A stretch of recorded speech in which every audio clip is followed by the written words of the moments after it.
Good morning, gifted students. Good morning, teachers. So let's gather around here, here in the center.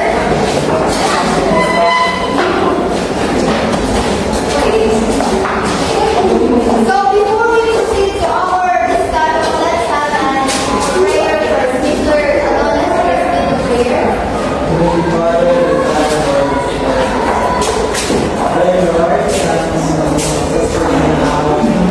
Demonstration and somehow participate na students natin. Amen. Amen. Father, Son, and Holy Spirit.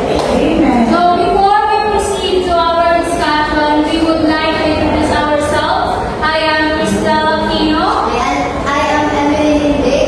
And it's time for us to transform this classroom into a tropical paradise. And we will be having a team building fun. And I hope you all guys cooperate with us.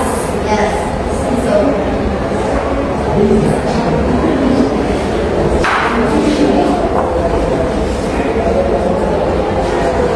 So are you ready, guys? Yes! So if we say ocean, you say wave. Let's go!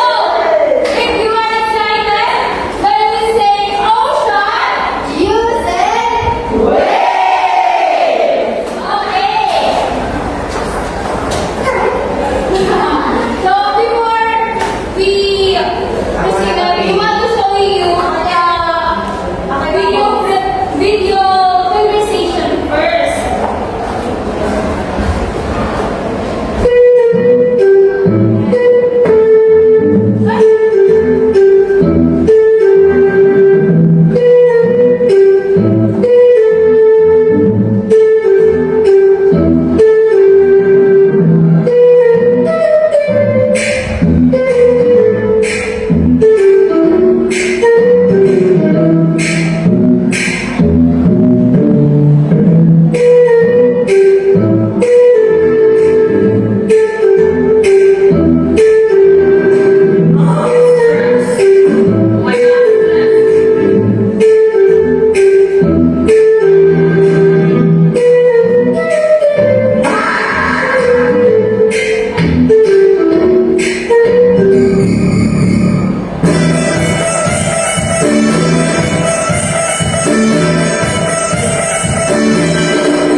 So, what did you observe? Lack of focus. Yes? Yes? Because of lack of warm up and cool down, naglalagay kayo yung mga Fairness. Yes, muscle fairness. So, the video is all about Mia and Laila. They are already aware that it is important to warm up and cool down before they engage in hobby. However, they proceed to ignore the advice of their friends and perform the warm up and cool down improperly. So in connection with that, CNN emphasizes that for the problem I mean that one of the most common warm-up and cool-down mistakes is ignoring or performing them incorrectly, which can negatively impact the workout or the workout of the individual. So this is a proof that there is a problem where individuals think that it's fine to ignore warm-up and cool down or do the warm-up or cool down improperly.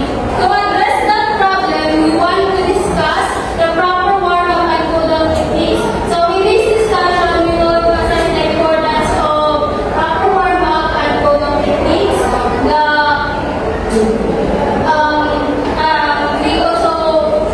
We will get to emphasize as well the importance of a structured warm-up cool-down techniques because it will effectively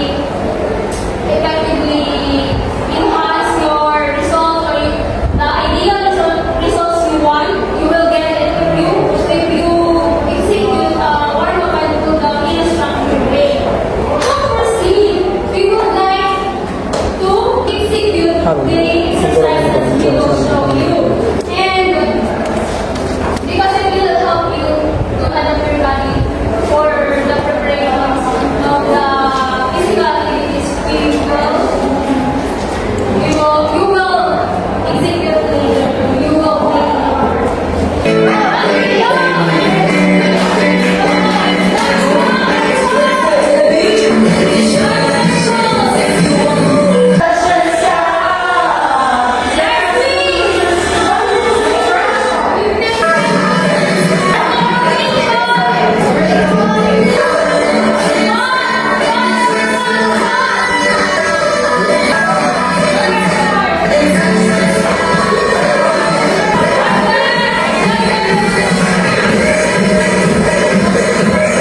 in the center. Listen. So, like for example, naka-piece of nakalagay. So, we will do the bato-bato-ti. Bato-bato-ti. So, since he looks like he needs to stop. So, I need to move forward and you need to stop me going there to your side. Because if I successfully reach the goal inside, I will have and our team will have extra 5 points. So, we proceed to bato-bato-ti again. So, he needs to categorize your flashcard. All flashcard. Like for example, hand top. So, you need to face this. When we are up, you need to face it in the board. Any question? And no time. Let the game begin.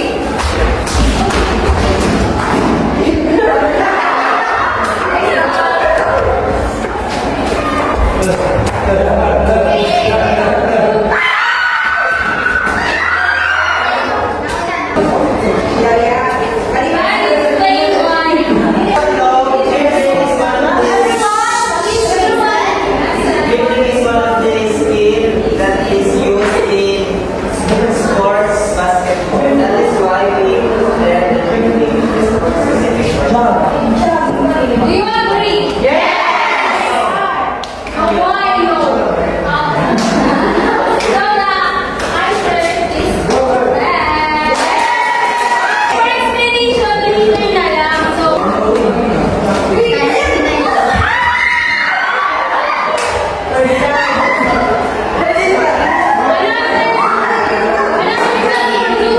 this was jogging as a category of general warm-up because we believe that jogging applies to all the categories.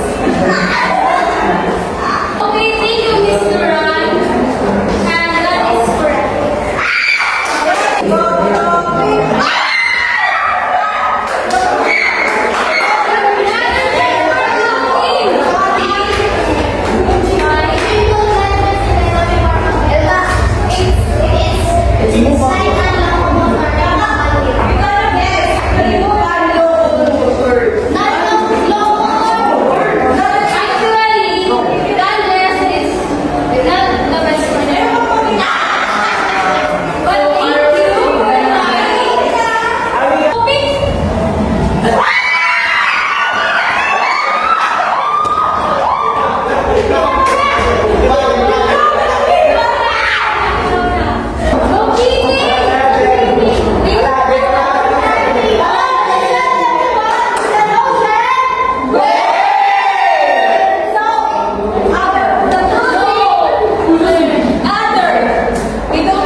Because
engage in physical activities. And as what I said earlier, as what I said earlier, when we say warm up, we refers to the mobility or it enhances the flexibility, right?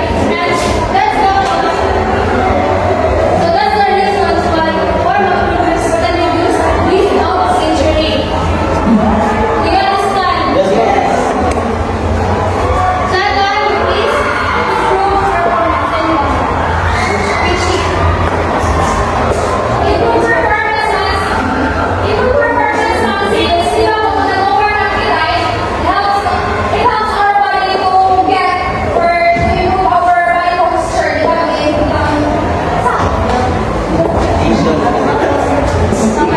So in addition, it improves performance in the sense of it activates our cells or the muscle tissues to prepare for a physical activity. Well said. Well, so it improves performance because at first, when it comes to warm up, it increases our body temperature, right? So that's why it improves our performance. And in addition, I said earlier that it increases the body temperature. And since it increases the body temperature, it will also increase our heart rate, which will okay. Boost the flow. Yes. Thank you.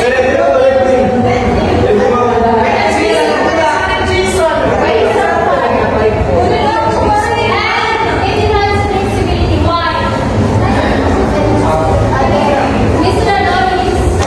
Benefits of because doing a proper warm up and it helps your muscles more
We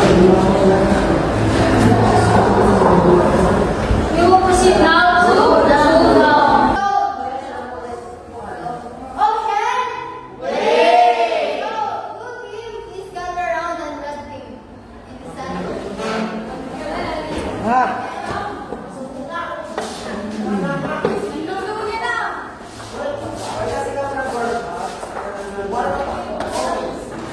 Red team, please turn your place.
We did a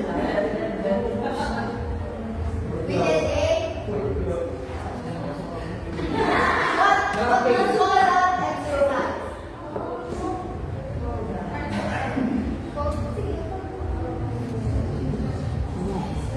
So stretching for you, what is stretching or what is the purpose of stretching in doing a cool down?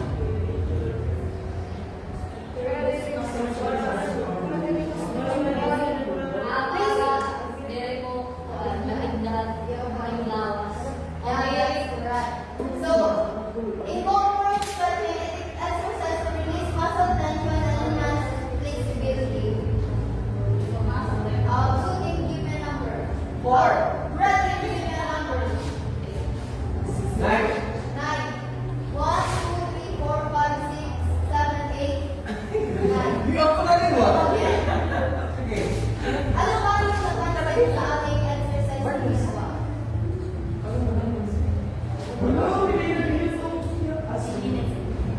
Okay. Pwede. Wala friend. Pwede ko lang. Sige, no friend. Dali din. Pwede ko lang friend.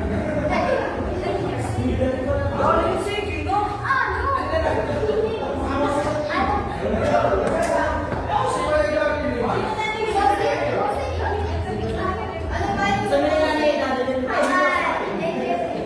Hindi ko na lumat.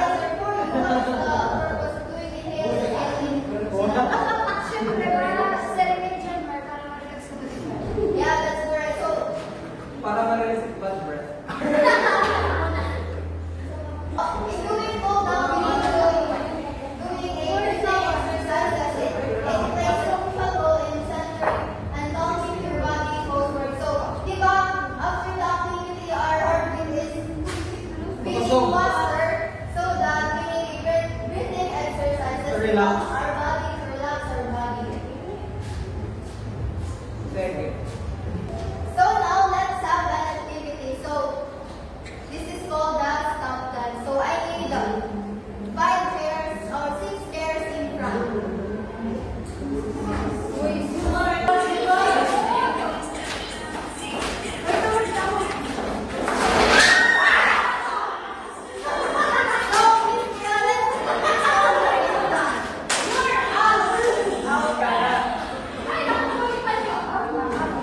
come here in front. So, what do you think is the benefit of doing cool down?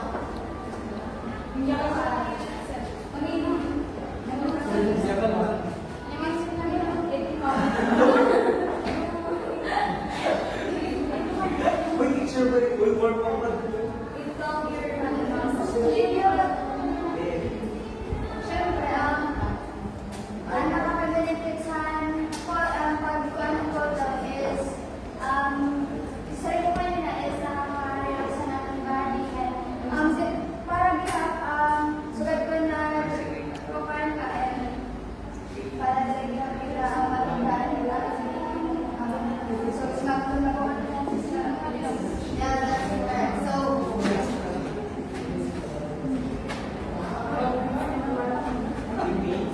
first is we help prevent dizziness and fainting. So, please stand up, please. Superior. So, what do you think, it prevents dizziness and fainting in doing cool down? What is fainting, ma'am?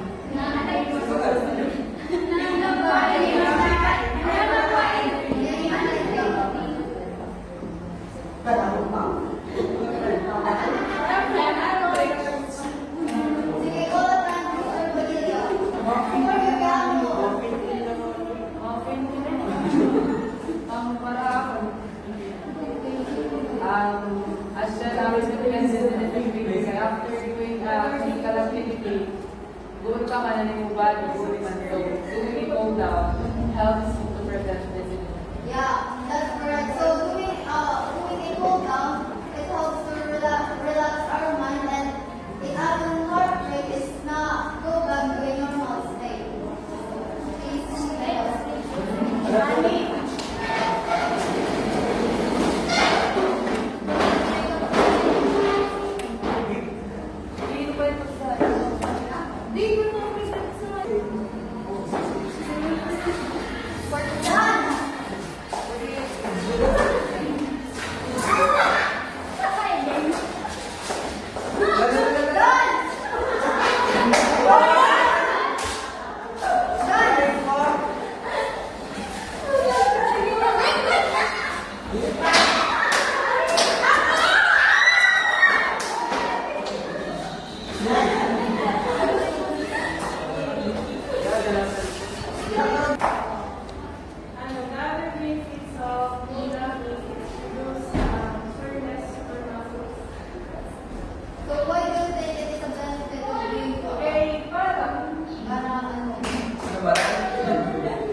Ano nga yung Means soreness.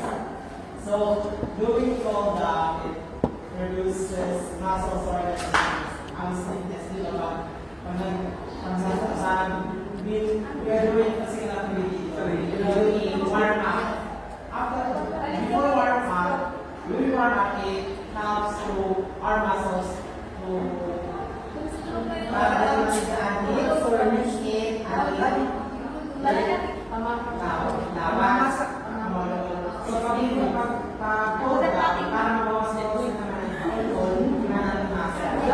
Yeah, that's correct. So, it reduces muscle soreness and stiffness. So, all the activity that we did, for example, nag-workout kita, then if kita magpapagpugan, magkaka-alat ka ng soreness. So, when magpugan kita, so, magpugan kita, after a workout, it iya soreness, magod kinabusan, dili na magod yung muscle. So, it repair faster. Stand up.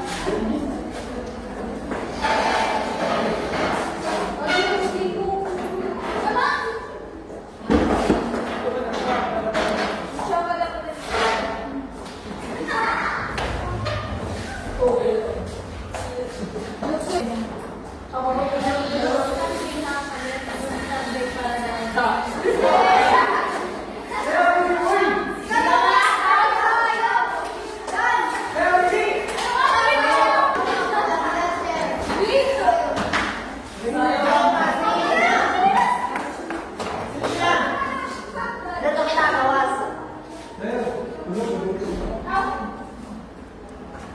Go. Go.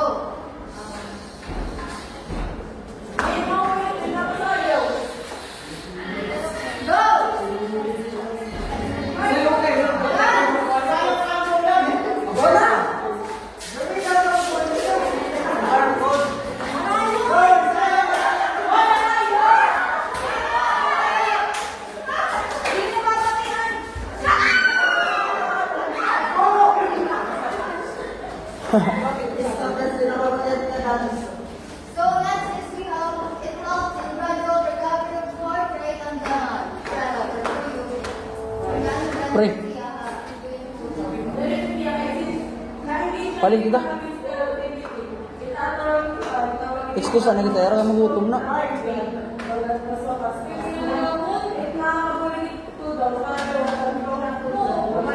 Yeah, so in doing the cool down, it helps us to recover. At the point, we go into our resting state. Okay, now, tanggalin kita.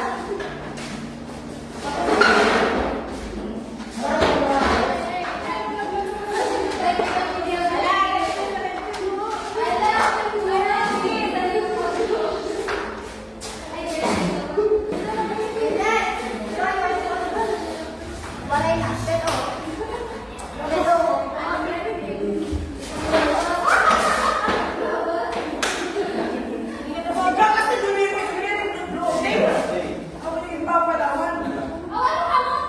so next we have to improve our it improves our flexibility and relaxation. So, and for you, it is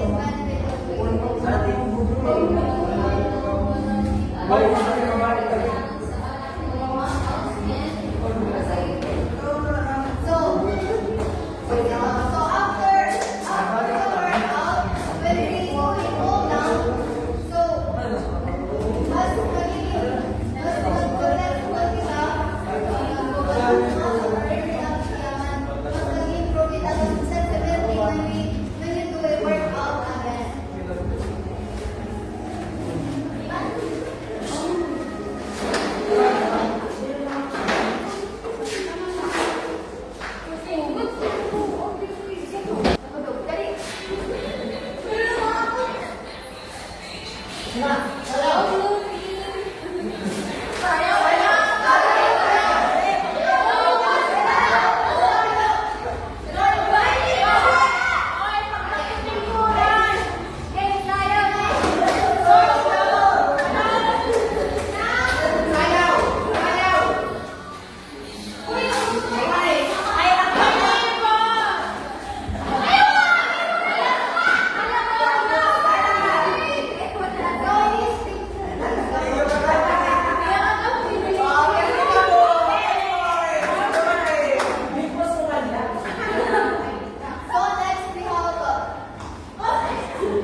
So, in physiological benefit, it helps our mind and, for example, you relate or no.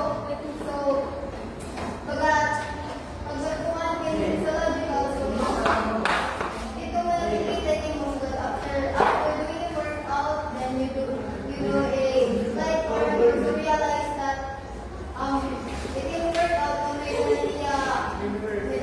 outcome. So, alam mo lang pa na madali mo achievement doing a goal. All it is benefit and the types of doing goal down. So, for you guys, ano negative effects if you're not doing a goal down, Mr. Bali. Any volunteer? Mr. Rosen, please stand up. The negative effects of the goal down. The negative effect after we calm down is having a soreness and restlessness. And fainting. Wala. So, thank you, Mr. Adonis, so that's correct. Alright, so, That's good. let's continue. Very well said, Master. So, we have a blood cooling and circulatory. So, if you do not do it cool down after an activity, so if your heartbeat beating faster, then umulit ka dahil na iyo. So, Cardiac arrest. yeah, okay, that's something.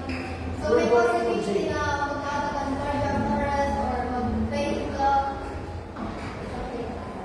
Next is, we have delayed onset muscle soreness. Anyone from the class? Anyone?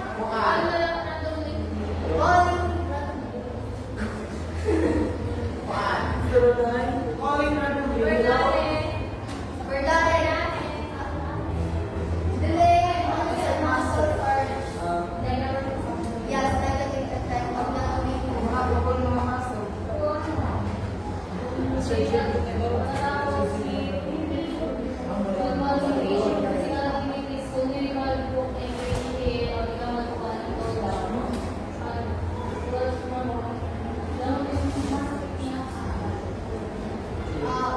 So, or they call it muscle. Now, so in a doing of product, you will experience delayed onset muscle soreness, which means that we know that if we do a workout,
cooling down are crucial or important for exercise and sports because it covers the benefits, just that and it heights.